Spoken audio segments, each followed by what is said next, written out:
In other words, the bank is not federal, it's privately owned, just like any privately owned business with the word federal in its name. Now this is another way you can know that the Federal Reserve is not federally owned. This is a photocopy of an advertisement that appeared in the July 16, 1979 Computer World magazine. It's an ad soliciting applications from programmers for jobs in the San Francisco branch of the Federal Reserve System. The first paragraph says, "The Federal Reserve Bank of San Francisco. Some people still think we're a branch of the government. We're not. We're the bank's bank. However, there's one minor, insignificant difference between these three privately owned companies with the name Federal in their name. Yeah, you see, the Federal Reserve does not pay income taxes. But please don't tell that to the owners of the Federal Pest Control and the Federal Sign Company, because they do. And if they knew that the privately owned Federal Reserve paid no taxes, they might ask for the same waiver. You see, if the Federal Reserve paid income taxes, they would have to file an income tax form, and someone maybe, someone inside the IRS might just leak out how much of a profit they made. And the American people might get mad and put a stop to this. This is how Dr. Martin Larson, in his book entitled The Federal Reserve and Our Manipulated Dollar, added to our knowledge that this agency is not federal. The Federal Reserve is a private organization on which they receive tax-free dividends. It must pay postage just like any private corporation.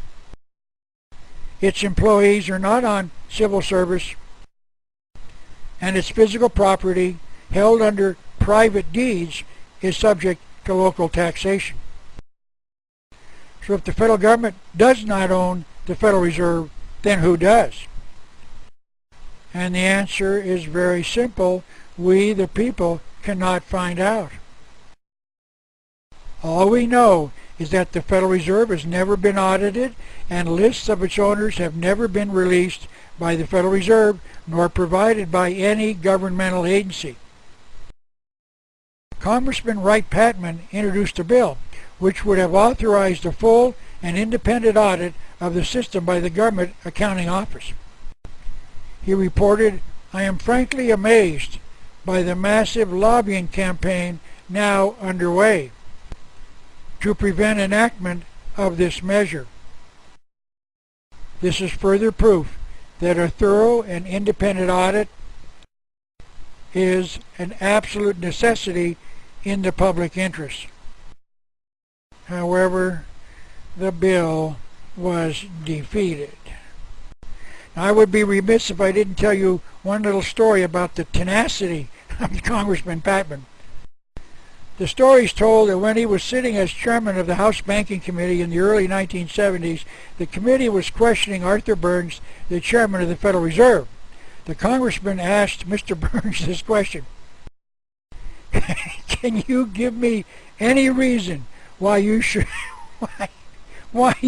not be in the penitentiary?" Well done, Congressman Patman. Congressman Ron Paul of Texas has been trying for years to get the Congress to audit the Federal Reserve so we can know who owns it and how much profit they make. But Congress has either voted down or ignored all attempts to do so. Dr. Carroll Quigley gave us several possible clues as to who might own it when he wrote this on page 52 of his book entitled Tragedy and Hope, published in 1966. These banking families include Baring, Lazard, Erlanger, Warburg, Schroeder, Eggman, the Spayers, Mirabad, Millay, Fold, and above all, Rothschild and Morgan. Of course, many historians have written about the last two family names, but I would dare say the others are unknown to the American people. It is not known officially that any of these banking families own the Federal Reserve or even a part of it, but some of them might have an interest. Dr. Quigley continued on page 52, these families were almost equally devoted to secrecy and the secret use of financial influence in political life. These bankers came to be called international bankers. Let me bring this a little more into focus by this quotation from Thomas Jefferson. I sincerely believe that banking establishments are more dangerous to our liberties than standing armies. Already they have raised up a money aristocracy that has set the government at defiance. The issuing power should be taken from the banks and restored to the government to whom it belongs. However, all of these warnings that we've discussed have gone unheeded, and the Federal Reserve System caused the depressions of 1920 and 1929. They accomplished this by increasing and then decreasing the quantity of money in circulation, so that both depressions were a huge redistribution of wealth from the poor and middle class to the extremely rich. So why hasn't the federal government reined in the powers of the federal agency? They created it with an act of Congress in 1913. It is true that the President of the United States nominates the next Federal Reserve Chairman, and then the Senate votes to confirm the nomination. But other than this, the federal government has no control over its activities. And whereas the Senate has denied confirmation to certain Supreme Court nominees of various presidents, they've never refused a confirmation of the next Federal Reserve Chairman. In a primer on money, the Subcommittee on Domestic Finance of the Committee of Banking and Currency House of Representatives of 1964 wrote this: although the Federal Reserve is a creature of Congress, the Federal Reserve is in practice independent of that body in its policy making. The Federal Reserve neither requires nor seeks the approval of any branch of government for its policies. The system itself decides what ends its policies are aimed at and then takes whatever action it sees fit to reach those ends. So there you have it, a brief explanation of many of the reasons this nation needs to abolish the Federal Reserve. And the way to accomplish this task is found in Webster's dictionary. The word is repudiate, defined as to refuse to acknowledge or to refuse to pay, to disclaim as debts. There's another word that has bearing on the point. It's called repudiation, and it is defined as the disowning of a debt. All America has to do is use the dictionary and repudiate the debt owed to the Federal Reserve. The government can simply repudiate the debt, which means the government says that we're no longer going to accept it as valid. Now, I'm certain that some are saying that an honorable nation would pay its debts. And I say yes, that is true. But please let me remind you of the words of Congressman McFadden. I charge them with the crime of having treasonably conspired against the people. Yes, the Federal Reserve is guilty of nearly 100 years of crimes against the American people. And the Federal Reserve should be abolished to prevent them from committing the same crimes again. And the quickest way would be to repudiate the debt. Let the private reserve go bankrupt.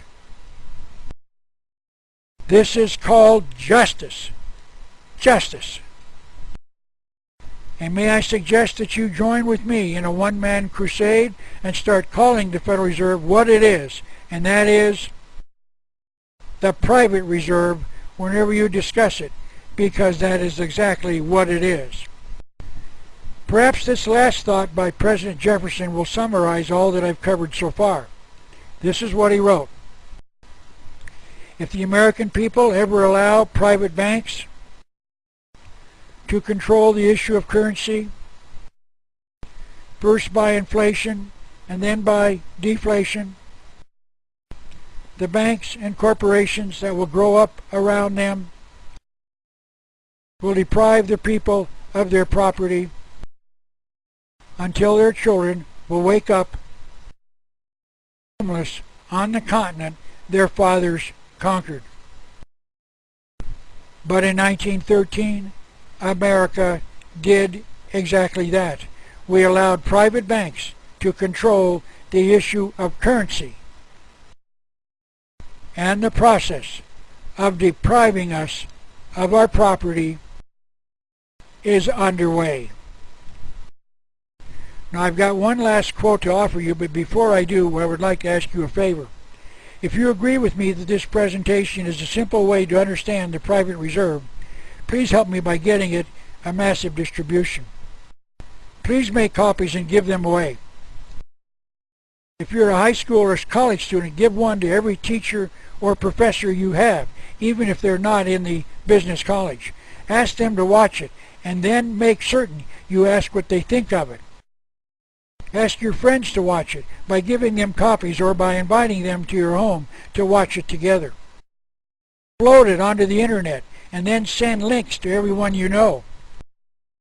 May I suggest that you send copies of this DVD to the opinion makers, such as your local television and radio stations, newspapers, corporation leaders, etc., because these people have access to people that most of us can never reach.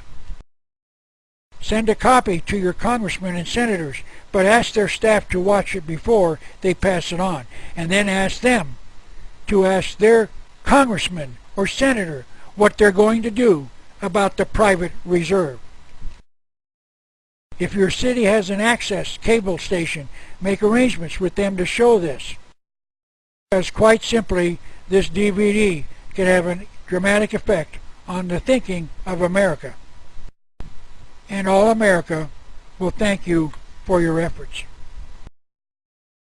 Now I would like to summarize all that I've covered so far with this last quotation from the writings of Will Durant, an American writer and historian, who wrote this: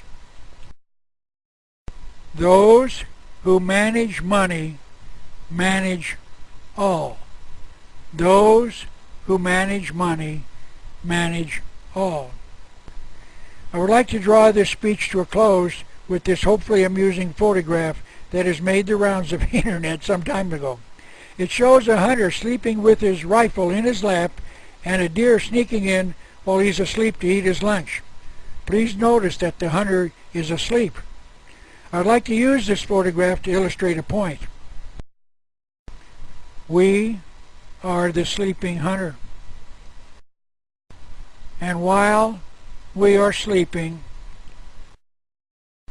these international bankers that we've been discussing are secretly sneaking in to eat our lunch.